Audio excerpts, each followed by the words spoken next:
ఇక who killed బాబాయ్ అనేది తేల్చేస్తామంటూ ఎన్నికలకు ముందు నుంచి ఆయన చెప్తూనే వస్తున్నారు. కానీ ఇప్పటికీ కూడా ప్రభుత్వంలోకి వచ్చి కూటమి ప్రభుత్వం ఏర్పడి 100 రోజులు అవుతున్నా ఆ దిశగా ఎలాంటి యాక్షన్ తీసుకున్నట్టయితే కనిపించట్లేదు. 2 రోజుల క్రితం కూడా చంద్రబాబును కలిసింది వైఎస్ సునీత. దీనిపై అసలు ఆమెకి ఎలాంటి హామీ ఇచ్చారు చంద్రబాబు, అసలు ఏం చేయబోతున్నారు, ఆ కేసు దర్యాప్తుని ఎలా ముందుకు తీసుకెళ్లాలనుకుంటున్నారు? ఎన్నికల ముందు డాక్టర్ సునీత గారు 1కి 4 సార్లు ఆరోపించినట్టుగానే వైఎస్ వివేకానంద రెడ్డి గారి హత్య కేసు ఇప్పటికీ ఇంకంక్లూజివ్గానే ఉందనేది వాస్తవం. ఆ కేసులో అసలు మూలాల్లోకి అసలు సూత్రధారుల వరకు విచారణ జరగలేదనేది వాస్తవం. వైఎస్ అవినాష్ రెడ్డి సూత్రధారులో ఒకడు అని చెప్పని సిబిఐ నిర్ధారించి అతన్ని అరెస్టు చేయాలని చెప్పని ప్రయత్నం చేస్తేనే నాటి జగన్మోహన్ రెడ్డి గారి ప్రభుత్వం ఆయన అరెస్టుకి సహకరించకుండా ప్రతిబంధకాలు కల్పిస్తూ సిబిఐ అధికారులకు రక్షణ కూడా కల్పించకుండా ఏ విధంగా సహాయ నిరాకరణ చేసిందో చూసాం మనం. స్వయానా కర్నూలు ఎస్పీఏ మీరు అవినాష్ రెడ్డిని అరెస్ట్ చేయడానికి ప్రయత్నం చేస్తే అది లా అండ్ ఆర్డర్ సిచ్యుయేషన్గా మారడానికి ఆస్కారం ఉంది, మీకు రక్షణ కల్పించే స్థితిలో మేము లేము అని చెప్పని ఒక పోలీస్ ఎస్పీ సిబిఐ అధికారులకి చేతులెత్తేసి సహాయ నిరాకరణ చేయడం అని అంటే బహుశా నేను అనుకుంటా దేశంలో మొట్టమొదటిసారిగా ఇటువంటి సంఘటన జరిగి ఉండొచ్చు. ఇటువంటి పరిస్థితుల్లో అసలు సిసల మూలాల్లోకి విచారణ ఇంకా వెళ్ళలేదనేది వాస్తవం. ఇక్కడ గమనించుకుంటే మనం ఒక అంశం, రేవంత్ రెడ్డి గారు ఓటుకు నోటు అంశంలో అరెస్ట్ అయ్యారు. ఆయన దగ్గర 50 లక్షల రూపాయలు రికవర్ అయినాయి అని చెప్పని ఇన్కమ్ ట్యాక్స్ ఈడీ రెండు రేవంత్ రెడ్డి గారిని గ్రిల్ చేసినాయి.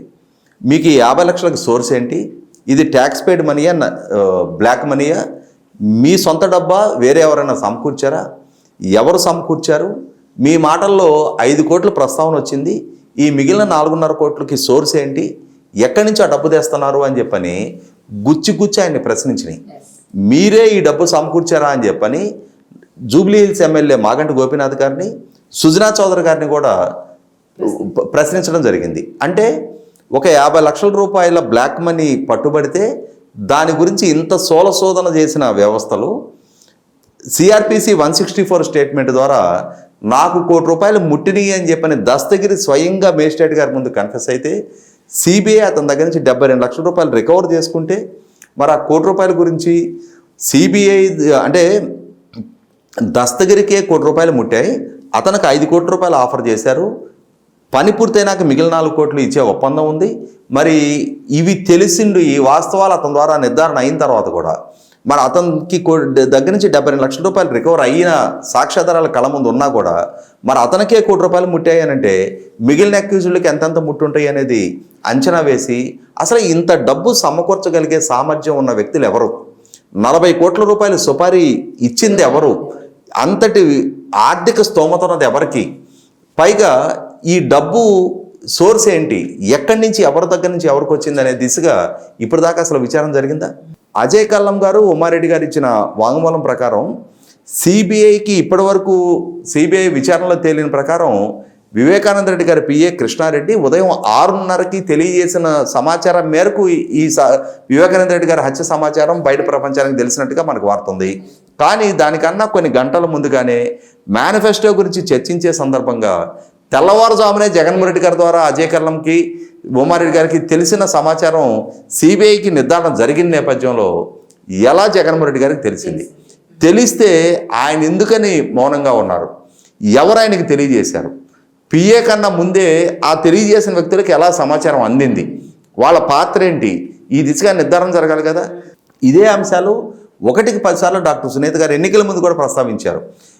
పాలకుడుగా నువ్వు ఉండి ఎందుకు సిబిఐ నిర్ధారణ చేసిన బాధ్యులను కాపాడే ప్రయత్నం చేస్తున్నావు, వాళ్ళని కాపాడకపోతే విచారణ నీ వరకు వస్తుందని చెప్పనే భయం నీలో ఉందా, నిన్ను నీ భార్యని విచారించి తీరాలి అని చెప్పని డాక్టర్ సునీత గారు ఎన్నికలకు ముందు పులివెందల నడిగడ్డ మీద నుంచోని ప్రశ్నించారు, ప్రసంగించారు.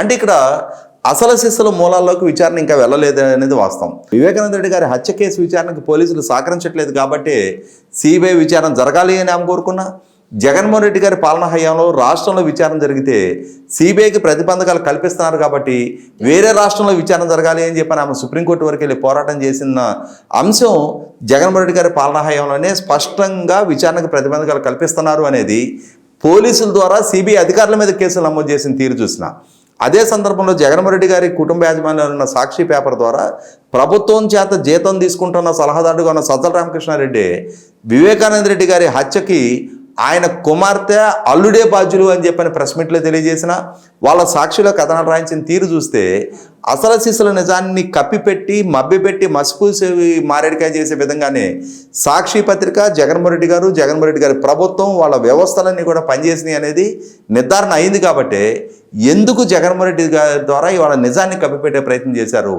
అసలు జగన్మోహన్ రెడ్డి పాత్ర ఏంటి ఇందులో?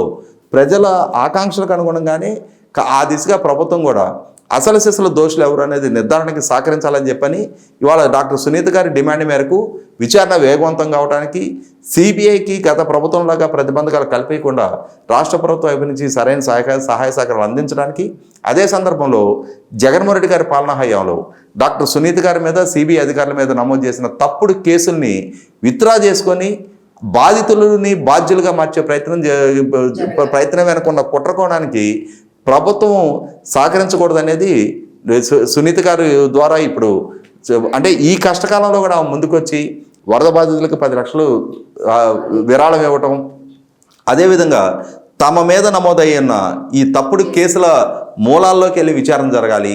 అసలు ఈ కేసులు ఎందుకు నమోదు చేశారు, దీనికి బాధ్యులు ఎవరు, అంటే ఇవాళ మమ్మల్ని బాధితులను బాధ్యులుగా మార్చే కుట్రకి ఆద్యులు ఎవరు అనేది కూడా నిగ్గుదేల్చాలని చెప్పని ఆమె లేవనెత్తున్న డిమాండు పూర్తి న్యాయబద్ధం అనేది వాస్తవం. ఈ వీడియో మీకు నచ్చినట్లయితే please share, like and subscribe R24 Telugu.